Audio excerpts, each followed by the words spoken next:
I know. Ellen picked it. I know. It's adorable. She asked, and I'm like, no, I love it. Does that look like anybody? Everybody. Almost everybody that was in today. Oof, people's just emotions are Oh, no. ramp, ramp, ramp. Yeah. Oh. Yep. Yeah. Some of that has to do with the weather though too. Yeah. Yes. Hello, Minnesota. Hello! Yeah, everybody is. Ooh. Really chilly. Well, we certainly appreciate you coming. We had a few cancellations today just because of how cold it is. So thank you for braving this Minnesota weather.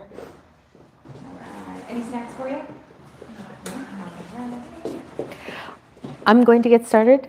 Respect your time because you guys respected ours, and I greatly appreciate it, and thank you. I would say those people that plan are the people that have the least amount of stress. We're going to go over not where stress comes from. I know you guys already know that stress is a continual thing. Our bodies are supposed to handle the stress.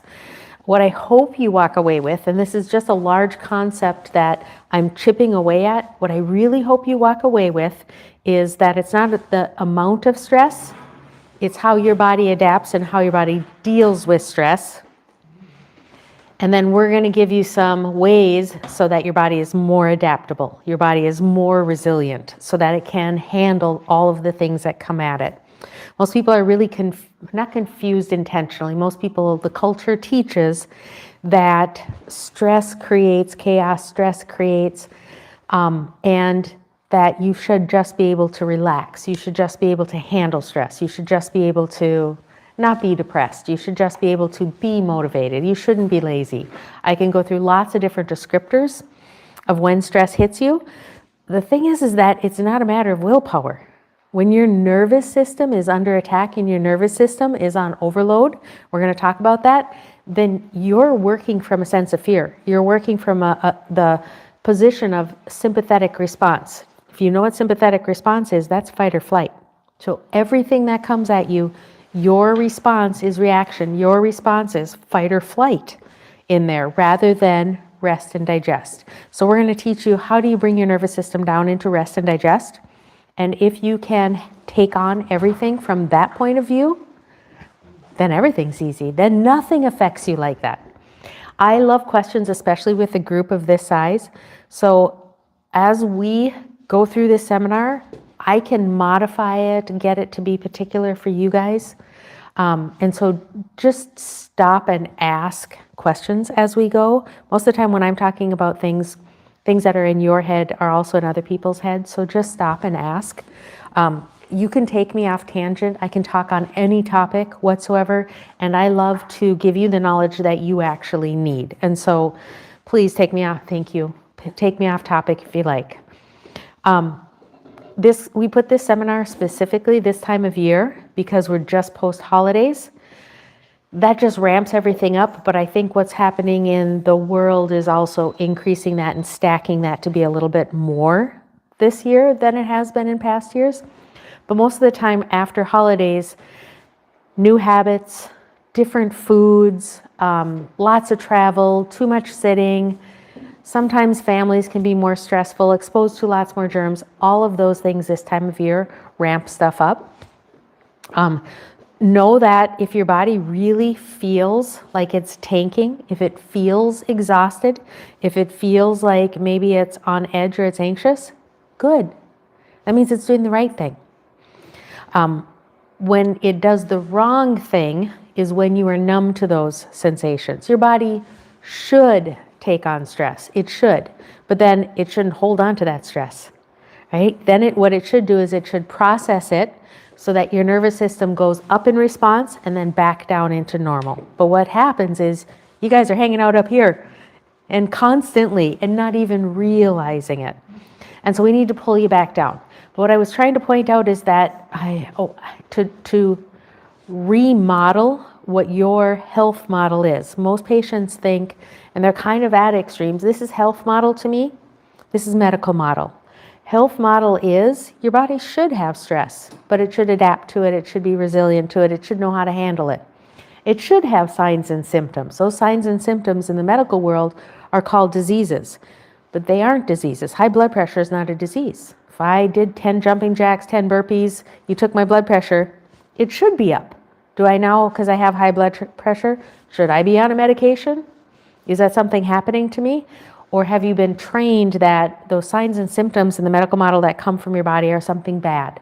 Something you need to either stop, put a Band-Aid on, or should you bring your nervous system's resilience and adaptability up so that you can handle when that stuff comes at you? One model, there's a result of health. The other model is a perpetuation of the current problem and gets you stuck in that cycle. Because once you're, and I'm speaking specifically to medications, once you're on a medication, specifically when we're talking about anxiety or emotional stress, those SSRIs that you're put on, there is no long-term and then it fixes it. That is not what they were meant to do. They're meant to make you numb and unemotional and really bland to the world. When what we need is short bursts of extremes, because what that does is make sure that we're alive. If you don't know the highs if you don't know the lows, you don't know the highs, right? We just don't want you to stay in either one of those extremes. We also don't want you to be in neutral. So what this talk is tonight about is to get your nervous system functioning so it's not functioning from a place of fear or overwhelm. So your nervous system says, oh yeah, I see it, I recognize it, and then brings it back down. Again, ask questions as we go, but I don't want you to think that that physiology or that biology that's happening in your body is a bad thing. It is a great thing. We have forgotten to listen to ourselves. Okay? When you're tired, you should sleep. Instead, what we've been taught, when you're tired, drink caffeine. And so we're trying to get you into a different model, a different mindset. So everything that I'm teaching you today, you can take notes on. We've given you a cheat sheet, but know that I don't want to overwhelm you. What I want to do is give you quite a few things, and then you pick one or two that work really well for you. And you don't need to do them all. You can just simply do one and things will start to resolve. You will start to see improvement. Things will start to get better. So I'm going to circle back around to what I was first talking about, the real definition of energy, the real definition of calm. And calm isn't 24 hours a day calm. Calm has highs and lows. But if you feel like, excuse me, you're lacking in energy, that's not a lack of willpower. It's not a lack of motivation. It's not a lack of being productive. What it is that your nervous system is on overload. We get your nervous system functioning the way it should, and then you can respond appropriately to stress. You'll have a ton more energy. Your blood sugar will stabilize, and your blood sugar helps run your energy levels within your system. And then you'll build up reserves. You'll have more resilience. You build that up. Sorry, I got totally coughing into the microphone. Sorry about that. Sorry about that, peeps.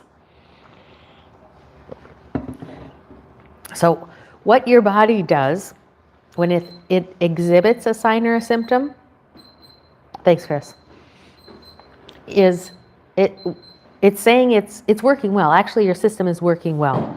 It's when your system doesn't respond appropriately that it's not working that you should be concerned about. So when you have signs and symptoms, yay, that's fantastic.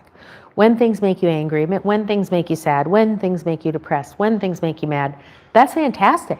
You're responding appropriately, but then you need to take a step back from that.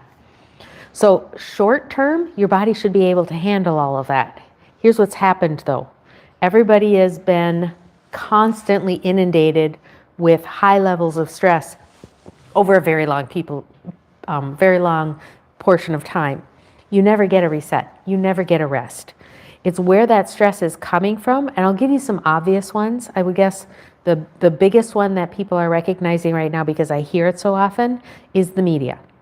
So if you have the media on or you have any digital device on, that algorithm is meant to keep you in that fight or flight mode. It's meant to drain your nervous system so that you are stuck in that, right? That's long-term stress. That long-term stress wears you down more and more and more. The other big one is what you're putting inside of you. which most of the time isn't food. If it's processed, it doesn't have nutrients anymore. If it's microwaved, it doesn't have nutrients anymore. Those things are stress on the body. And so if every single day you're putting things in your system that aren't food, that's constant chronic stress. And so it's not just one instance. I have patients coming in and they're like, I think I have POTS, I think I have depression, I think I have allergies, I think they go down this long list of things. And then I go, well, what instigated it? Well, nothing. It just all of a sudden happened. And the reason I ask the question is because I'm trying to prompt them, I'm trying to educate that it didn't just happen in one moment in time. Okay, so when you line 10 people up and 2 of those people react in the extreme, it's because their nervous systems are in overload. It's not because of whatever they were all 10 exposed to. So 8 people were able to handle whatever it was, 2 people reacted with extreme. It's not that this person is a bad person, unmotivated, depressed. It's that this nervous system of those people are taxed. They're just worn out and depleted.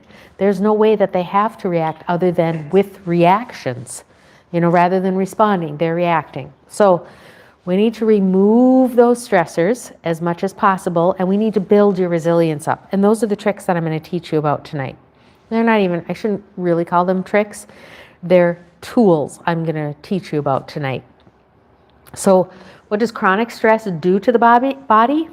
It keeps you in survival mode, right? So if you think about, a really good example is ADD kids, ADHD kids in school, and everything sets them off into a tantrum. It's not parenting.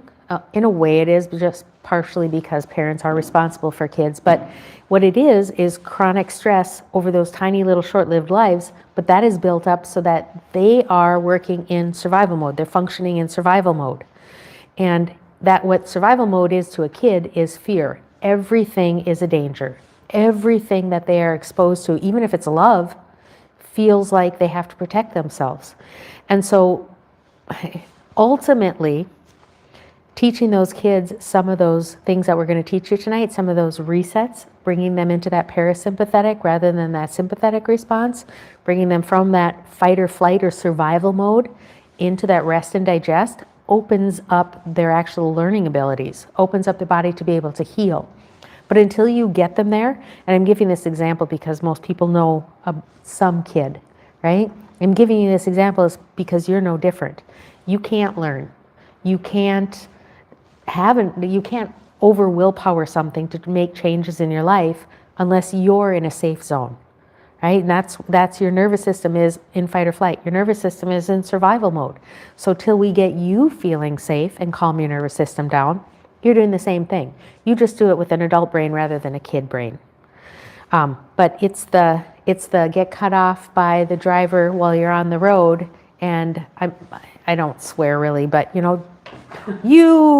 right? That reaction is survival mode rather than think about this. And I know you all have, but if you react rather than think because you're in that mode, that's a reaction rather than, oh my gosh, I hope everything's okay. I'll get out of their way. I bet they're on the way to the hospital. Do you see how those are 2 different things in the exact same situation? This is, I feel safe, right? So I can help everybody else. I can think good things about everybody else. This reaction is, I'm in fear mode. They're taking something away from me. This is how I have to react. Does that make sense? I'm hoping you guys get that we need to bring you into that feeling of safety. So what your body does when it is in this is it prioritizes short-term things. Short-term things like the example, it prioritizes short-term energy over long-term repair because it's in survival mode. What that looks like is I get home, I'm exhausted from the whole day, the kids are yelling at me, I'm in order Casey's, right? That's what that looks like. And so did I have the willpower to not order Casey's? In that moment in time, willpower is off the table. That's not anything that you can even fight against. But if you say, I'm going to plan out on Sunday to have some time to meal prep and to meal plan and do that in advance and set up that somebody comes and takes the kids and if you plan in advance and you start to give yourself some sense of safety in there, then you're able to Just respond instead of react. So again, chronic stress over a long period of time, everything you're reacting to, just like that kid in school that is in fear mode. And what ends up happening is if your nervous system is under chronic stress, your nervous system runs, and these are really important things, your nervous system runs all of your digestion. You're stressed, you either lose a whole bunch of weight or you gain a whole bunch of weight. It runs your immunity. If you're stressed, tanks your immunity. You get every single bug that everybody has. That doesn't mean that, it means that your nervous system isn't working right and your hormones are out of balance. Specifically for females, our hormones really guide our moods. And so when those are off track, the whole rest of you is off track. So do we take what I call pill, potion, or lotion and cover the sign and symptom of lowered immunity, lowered digestion, lowered hormone balance? Or do we support the nervous system so that it can respond correctly instead of in sympathetic fight or flight mode? Is this hitting home? Is this making sense to you guys so far? Beautiful. So it's a nervous system drain. It's not laziness. You're not lazy. You can't get yourself to work out. You can't get yourself up in the morning. You hit the snooze so many times. You can't do, and I can go down the list of all the things. That's a matter of your nervous system being on overload. You have to start there. Nothing will work unless you start there. Your body stays in that fight or flight under chronic stress, and it never fully gets to rest and digest. So you're feeling wired but tired, right? That's yucky. That's really yucky. Anxious but exhausted, right? Unable to shut off, to turn your brain off. I'm seeing heads shake. I'm seeing that you're understanding what those feelings are. What this is fight or flight. That's your nervous system on chronic stress overload. How do you fix that? Vitamin C alone is not going to do it. Hormone replacement is not going to do it. Getting extra sleep is not going to do it. You actually need to reset that nervous system. Because nutrition is so important, what health is if you put in all the nutrients your body needs, don't put any toxins in it, and don't put any bad stuff in it, give it everything it needs, take away the interference, it naturally heals. That's our DNA. We're genetic beings. That's the direction our body goes. We like to talk about the three-legged stool. If you picture a three-legged stool, if you're sitting on that stool, those three legs are nervous system function, exercise, and nutrition. I take any one of those legs away, what happens to you? Boom, you topple. So we need all of those. The most important being your nervous system regulation. And the easiest way to do that is with a chiropractic adjustment. It's instant. Repeated chiropractic adjustments bring you into alignment, take pressure and irritation off of the nervous system, and then you exercise to hold those joints in place so that they're not causing future irritation on there, and then you're giving your body the nutrition and all the nutrients it needs. It's the only way I know toward health. It was so painful for many years that I used to hear I haven't heard this commercial for a long time, and it wasn't a specific commercial, it was on many. Have you guys heard, it's pharmacy commercials, when diet and exercise don't work, blah, blah, blah. It always works, 100% of the time. And if it didn't work, there's something wrong with your system. There's no medication that's going to fix that. Diet, exercise, take off the interference, take away the interference to the body so the nervous system can actually function, so that it actually isn't in fear mode, so it's in that calm, the parasympathetic mode, so it's in that rest and digest. Food is huge for that. We say if it's not food, it's not food, meaning if you're putting in processed things that are not occurring in nature naturally, it's not food, it's not nutrition. It's nutrition lacking in its chemicals, and then what you're doing is you're actually creating more stress on the body. Sugar's the biggest one. Sugar's the meth of food. And it's not food. It causes a lot of different things in your system, but definitely keeps you in that fight or flight mode. Eliminating sugar, eliminating processed food, when diet and exercise work, they always work. Okay? When you use those two things, they always work. After the holidays, I guarantee after Christmas and New Year's, we don't see it as much after Thanksgiving because actually Thanksgiving can be a good eating holiday, a fairly healthy one. Christmas and New Year's, Minnesota nice, you're going to get a plate of something, right? Or you made it and you're eating it, even worse. And so that's why I expect people are more sick, people are more exhausted, people are more anxious right after the holidays. Okay? It's just a guarantee. And they come in and they say, I didn't do anything and I feel blank, which is horrible. And they didn't fall, but joints are achy, I'm not sleeping, my tummy hurts, I'm having headaches, all of those things, post-sugar blues, post-holiday blues. So stay away from them.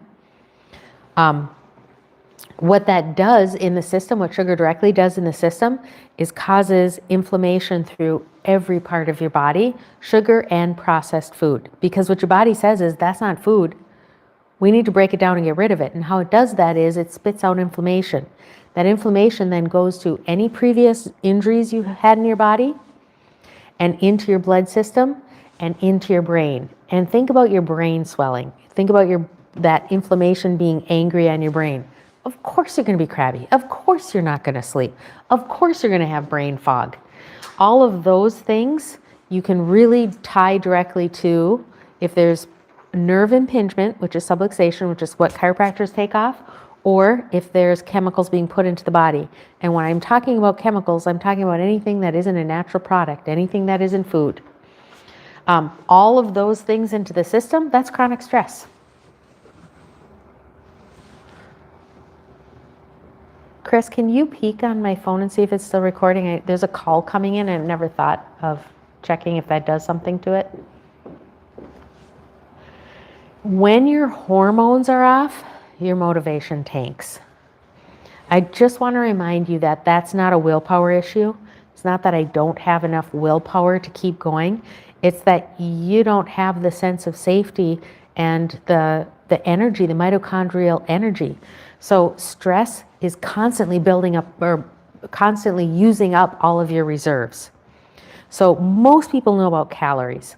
So let's say you should be on like a 2,500 calorie diet every day just so that you can be upright, right? You should probably have, unless you're trying to lose weight, you should probably have more calories than that just for getting up and getting dressed, just for any of the life things that you do. You understand that you burn calories just by moving, right? That chronic stress in your body, in the background, is also burning all of those calories. You just simply don't, you can eat more calories, your body will burn them up. You just simply don't have the energy to be doing exercising, the energy to be doing those things until you take the stress away and start giving the body what it needs for nutrients so it's not constantly wearing you down. Does that make sense? Yeah, ask questions again. If you guys have questions, ask away. So what happens if you just say, I'm just going to push through all of this? Yeah, you are, I like to say it's toes at the edge of a cliff, right? And so do you want to push forward? Sometimes it's a matter of you really do need to take a step back, reprioritize. We'll go over the tips here. Reprioritize, give yourself some time to heal. It's really hard because what this illness looks like isn't physical. You can't look at somebody and see it, right? And we usually put on that nice face. We usually smile. We usually push through. And so we don't get a lot of support for taking time off just because people don't see you have a broken arm. They don't see you're in a wheelchair. They don't see you're using crutches. They can't see what's happening on the inside. But that's also where we fall into that category of, and most of the time, especially over the last few years, I'm hearing a lot of this. You know somebody that young, healthy, don't know what happened, just dropped over dead. Heart attack most of the time, some kind of a cardiovascular issue. What happened? A lot of that is just built up chronic stress that you can't see on the outside, They look great on the outside and they're being eaten away on the inside. So don't push through. What that does is actually takes more energy rather than builds it up. So how do you build that energy back up? So we're going to get to some of the tools. Rest helps, but it doesn't fix everything in there. Your body needs to feel safe. It needs to have fuel, and you need to do things in rhythm. In rhythm means you need to have consistency. We're going to start with the first tip that I'm going to give you, the first tool, which is all of the things that I teach you actually already know. I try to give you examples of where you've seen it in the past so that it locks into your memory so that you can use it right away without having to try to remember what I taught you. The one that I like to do is, have you guys seen when little kids get really upset, they've totally thrown a fit, and then afterwards they're like, that's, yeah, yep. You get what you get and you don't throw a fit, but yes, they do. That is polyvagal reset. That's resetting your nervous system. I'm going to explain what the vagus nerve is. Yeah, the vagus nerve is 10th cranial nerve. It goes to almost every system in your body. It's a cranial nerve. It's one of the largest nerves governing so many different systems in our body. One of the most important it governs is the switch between your sympathetic and parasympathetic. So it governs the switch between the fight or flight and the rest and digest. And what happens when that polyvagal or when that vagus nerve isn't working, it locks you into sympathetic. It locks you up here.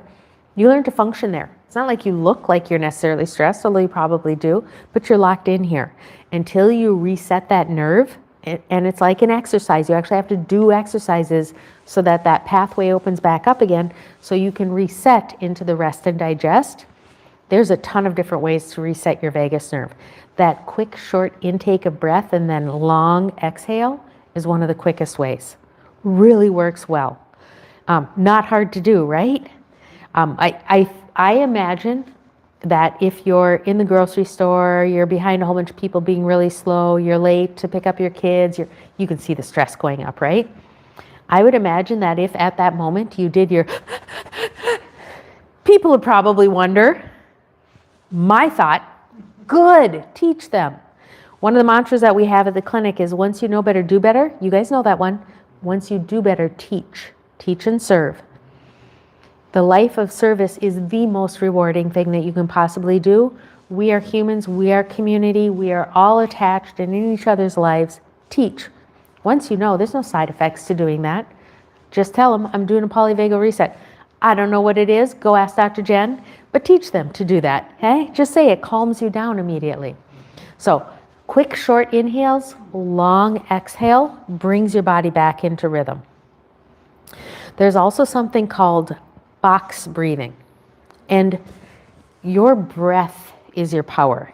Breathing in calmness, breathing out chaos and anxiety is a chemical thing that happens.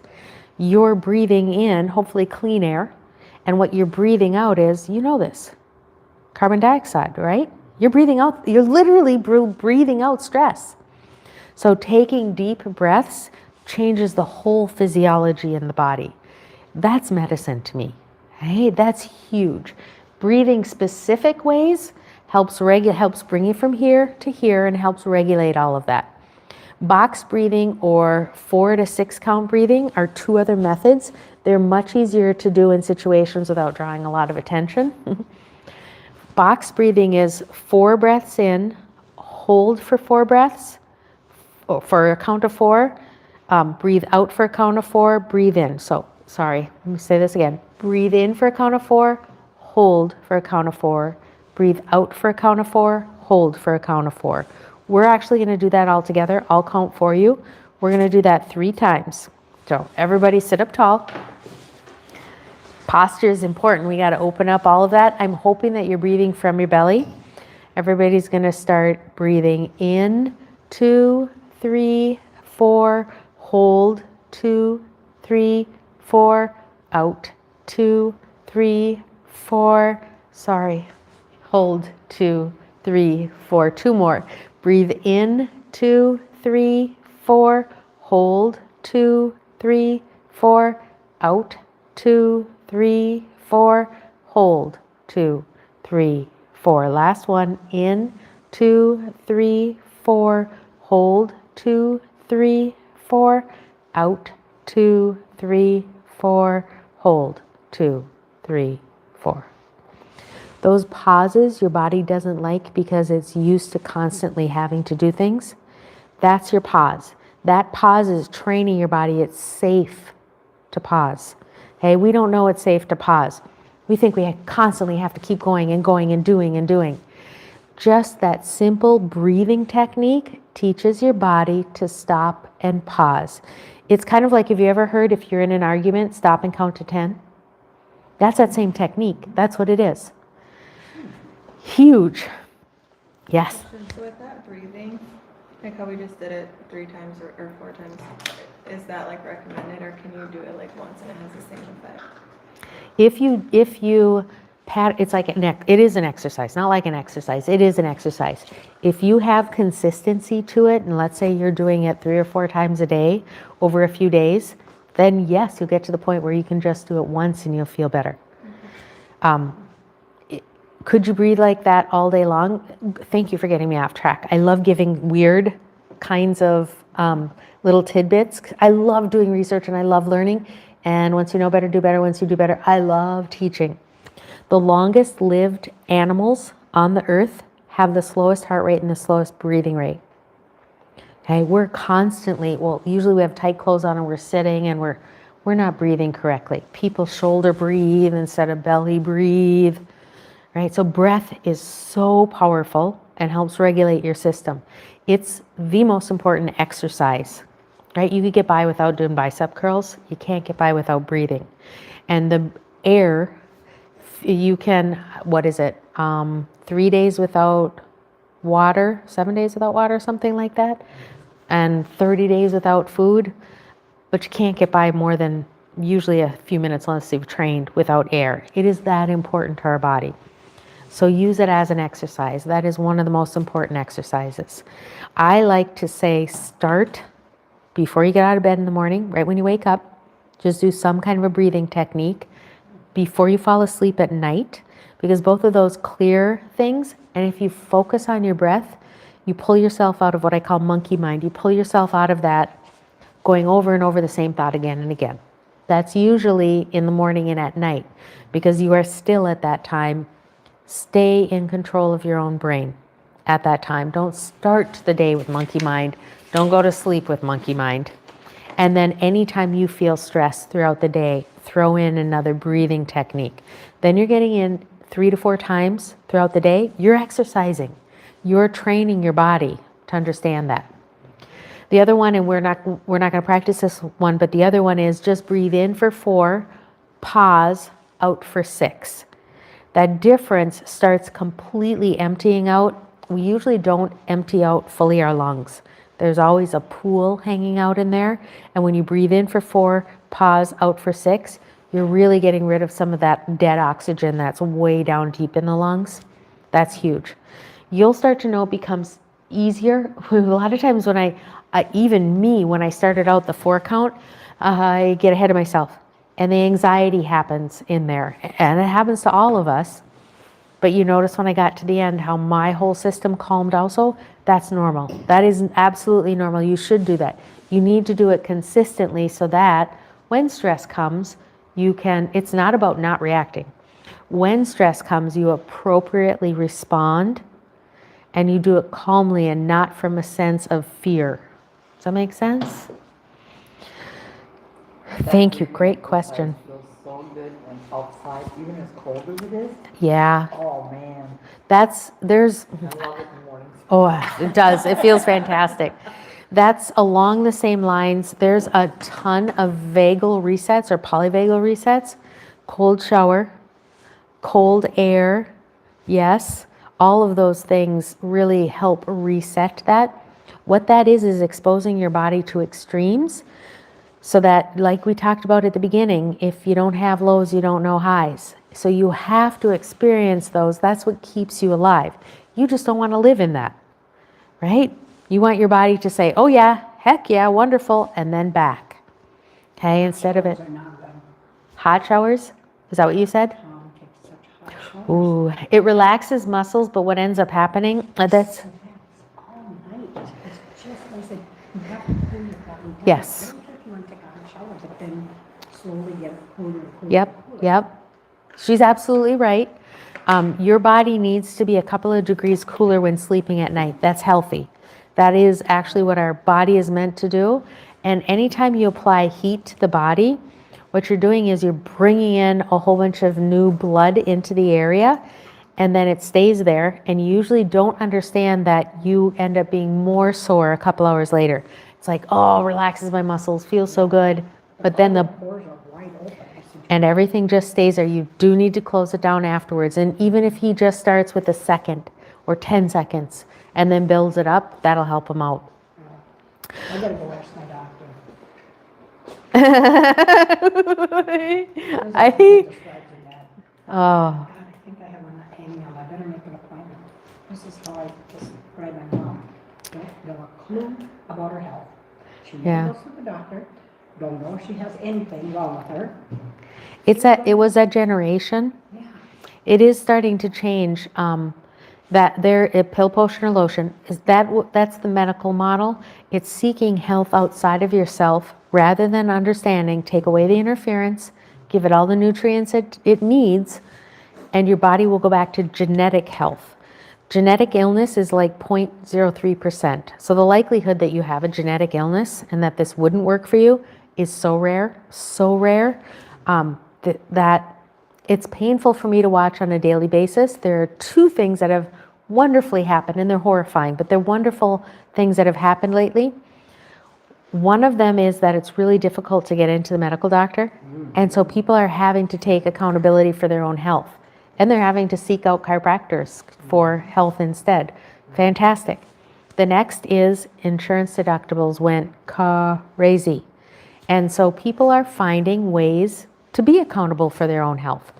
When you have patients coming in, and we've experienced it, me, for the last 35 years until this year, when patients come in, somebody else is paying for their health care, zero accountability. They'll do the exercises, maybe not. They'll always just come back and get another adjustment. They want somebody else to do the work for them. Rather than understanding, diet and exercise always work, but you have to do it and you have to be accountable. Nobody else can live your life for you. Nobody else can do that for you. So super important. Harder if you pay for your own college. That's what I Exactly. We didn't have it. Yeah. Guess what? Yep. Good lesson, good life lesson. Made it. Besides the breathing techniques, I'm also going to give you some strategies. So eating for stability, you have to be in that safe mode for a long time to feel safe. Okay, so eating with protein and fat in every meal is fantastic. I'm not worried about the amounts. I'm worried that it's food. I'll have bacon and eggs all day long. My coffee has a few thousand calories in it in the morning. It's not the calories. It's what, if it's food, your body uses it. You know what? Then just move more. It uses it. If it's a chemical and if it's not food and if it's processed, it actually takes away your energy. It doesn't give you calories. It takes away your energy.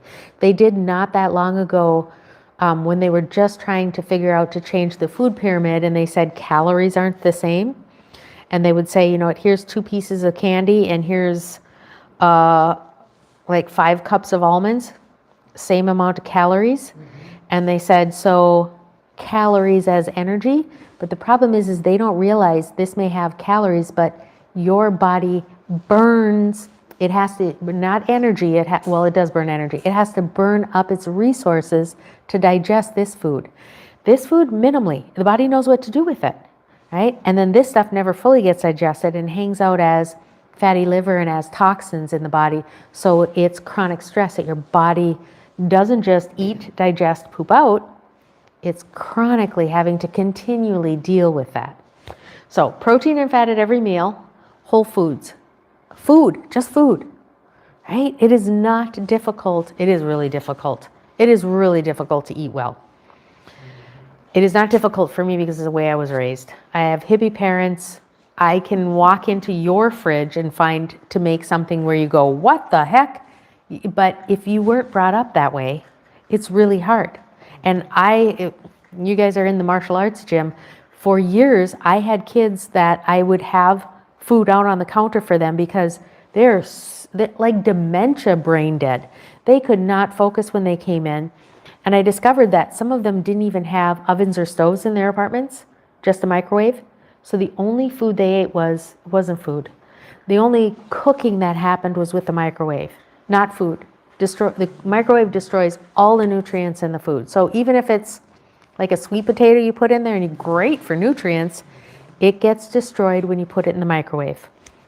So eat food, just simply eat food. That actually, your body can use all of that energy and it builds it up inside of that. So you start to feel safe, so your nervous system functions correctly. Avoid extremes. Now I'm going to add to this one. Avoid extremes with the exception of fasting is fantastic for you, specifically for females and for making sure our hormones are working correctly. Our hormones guide our moods. Okay? Really controls a lot of brain fog types of things. Fasting should be about 15 to 16 hours. You should still be this over here, but that fasting is a time when you're not eating. You can drink water, but when you're not actually eating. And the easiest way to do that, because I get a lot of people who say that they get really sick when they don't eat, right? And it's true, your body is dependent on that sugar spike. But if, let's say, you're done eating, the last time you eat anything at night is, I'm making this up, but is 7 o'clock. And then in the morning right away, you have that gas station cup of coffee with the fake cream. None of that is good for you. But whatever it is you put in you, if it is, let's say at 6 a.m., that's going to be 11 hours. And if you need to make it to 15 or 16 hours of fasting, all you do is you push that back 15 minutes. And go, well, that wasn't that hard. Push it back a half an hour. Do that for a week or two. Push it back an hour. And you keep going until you get to that 15 to 16 hour.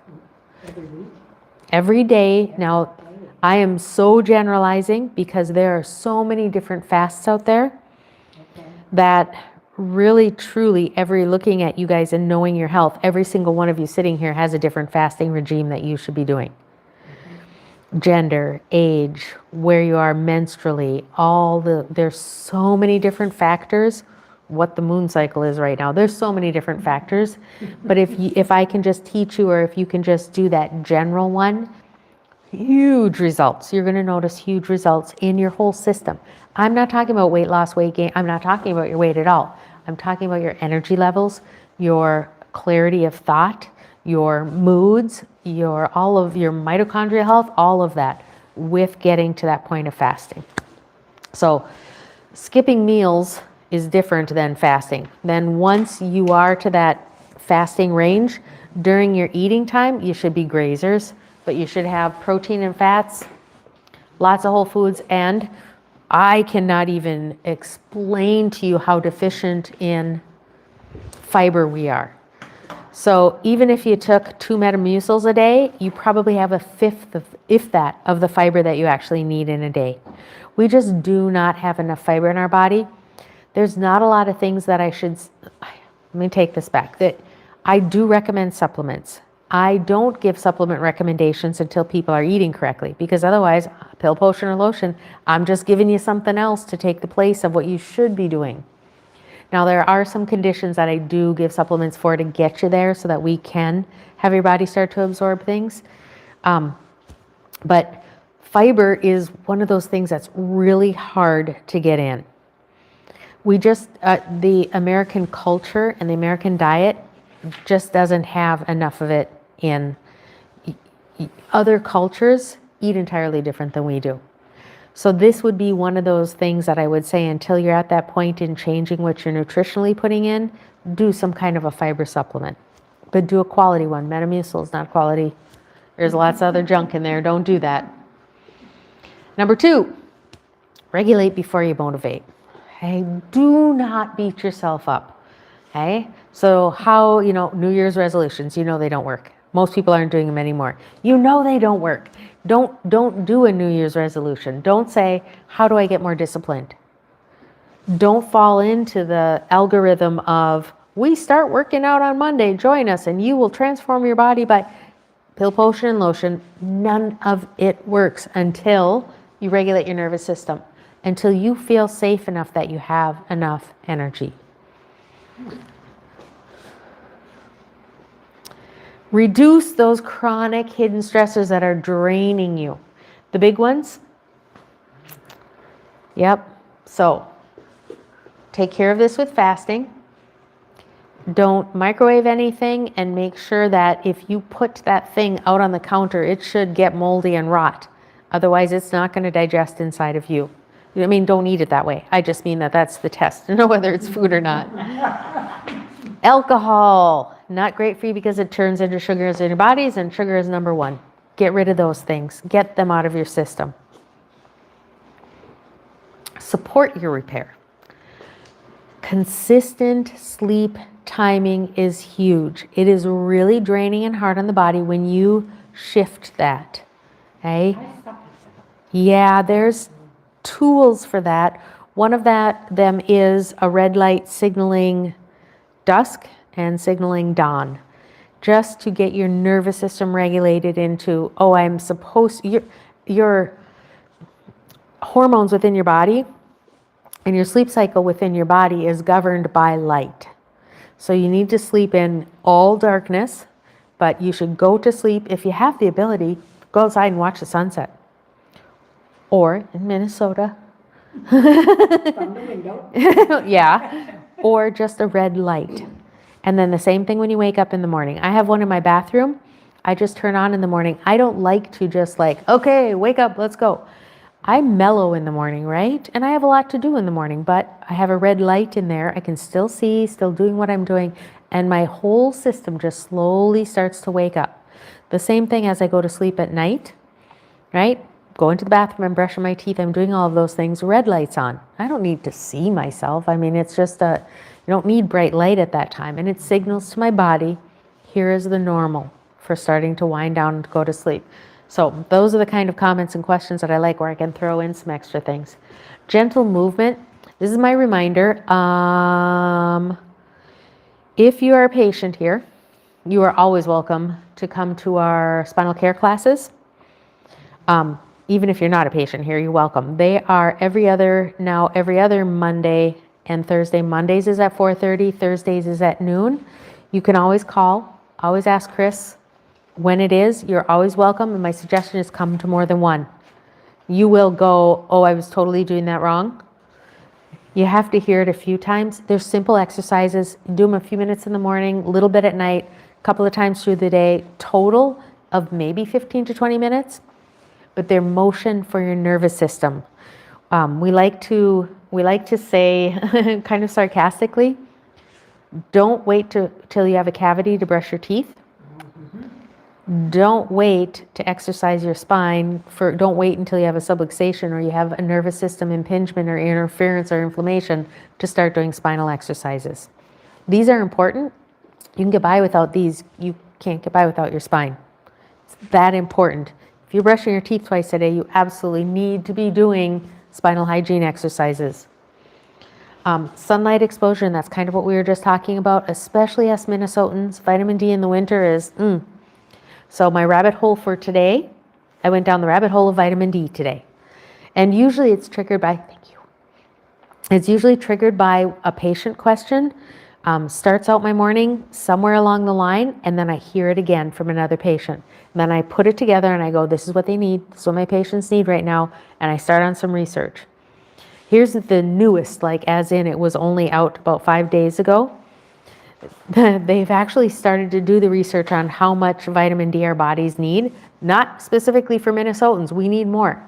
Do you guys, and there's no wrong answer here, do you know what your daily, it's called international units or IU, how much vitamin D you should be getting in every day? How about how much most supplements have in? Most supplements are about 1,000 IU, average to take once a day. Our body requirement, to stay alive, our body requires about 8,000. to stay alive.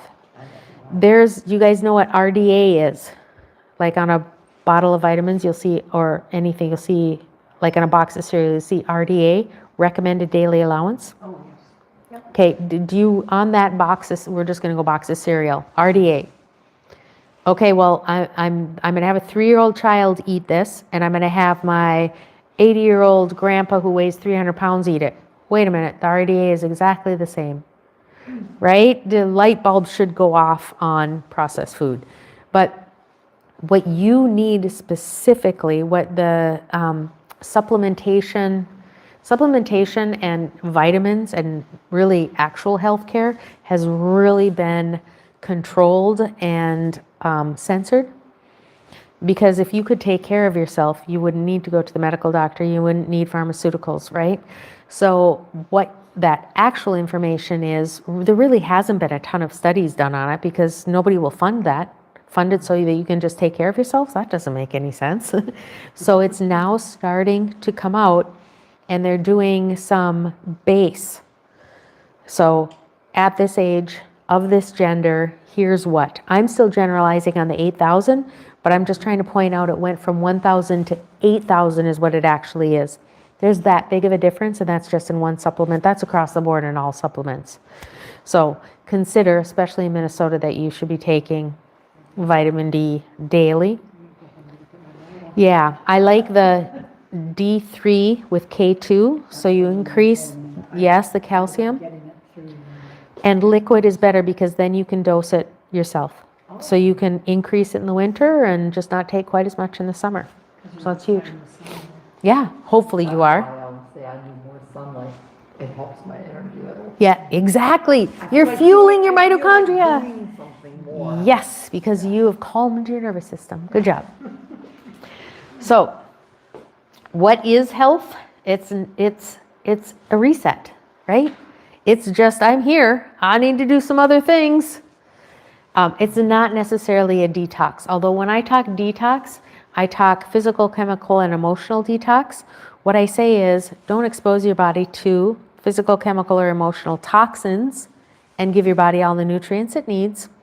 And, excuse me, and take away all nerve interference. So, words have power. Not restriction, but regulation should be what you're doing. Not punishing yourself, but replenishing yourself. And not perfection, never perfection, just always rebuilding capacity. I'm just giving you some base words so that you are more kind to yourself, because people beat themselves up, especially once they've tried something again and again and again. And we internalize that rather than understanding that it's just a deficiency. Our nervous system is just dysregulated, and you actually have control over what to do about that. We always have educational classes. So I hijack one of the exercise classes once a month, and I do a topic like this. You are welcome to come to as many of these as you like. Chris, who was just here earlier, is the one who plans out whatever the topic is. She at the front desk hears again and again and again what patients are talking about and complaining about, how they're feeling, and she says, oh, they need this education. Then I put together that topic. So once a month, and we do have a clinic calendar available now, once a month. Yeah, so you can just go on, you can go on and say, ooh, I want to go to that one. You can register right there. We, monthly, we also have sound therapy, which is a sound bath, if you've ever heard of that. They actually are held down here. We have different lights on, some cool, looks like a starry sky on the ceiling. And your job is to come in. We call it nesting. We have a whole bunch of pillows and blankets, and you can wear your pajamas if you want. You come in and relax. You can bring pillows, you can bring anything you want, but we have all of it here. And she does it's called sound therapy for a reason. What she does is play crystal singing bowls, koshi wind chimes. She has a whole bunch of frequency tools. And what that does is, all we are is frequency. We're just a whole bunch of cells vibrating at a certain pattern that create us. What disease is when that pattern is off because it didn't get enough nutrients or there was interference. And so what frequency therapy or sound therapy does is it forces that frequency through your body to balance your body out. And so once, yes, it's refueling. So we have the themed class once a month, we have a sound therapy class, and every quarter we have a challenge. The one coming up starting February 2nd is our 21-day sugar shutdown. For our sugar bugs, for people who are addicted to sugar, it really is not taking sugar out of their lives, it's regulating the nervous system so they don't want sugar anymore. So one of the number one, and I wish it were, actually let me give you this. I'm going to give you the big diseases: cardiovascular disease, cancer, diabetes, and modern medicine. Of those, do you know what comes in number 3 as the worst in the US? Modern medicine is the 3rd leading cause of death in the US.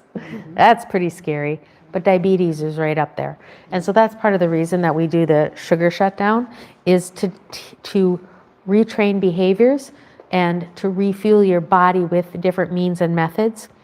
If you want any more details on the sugar shutdown, this is actually specifically for who it is. So it's not just about sugar. It's about fueling your body and recharging you. It's an expanded version of what I've done tonight. There's actually 4 online webinars live that we go through, and then you get steps every single day and you get check-ins, as what the 21-day challenge is. So if you're interested in that at all, I have the resource here in just a sec. I have one more slide. This is what you should be taking away tonight. You should be taking away all the frustration that you have with what your body is not doing for you. All you have to do is fuel it. Okay, you don't have to take things away. You just have to give it good nutrients. What you do have to take away is the interference. Get rid of that. Start practicing the breathing. Excuse me. So that you can start building that back up again. You'll be able to handle anything that comes at you from that point on.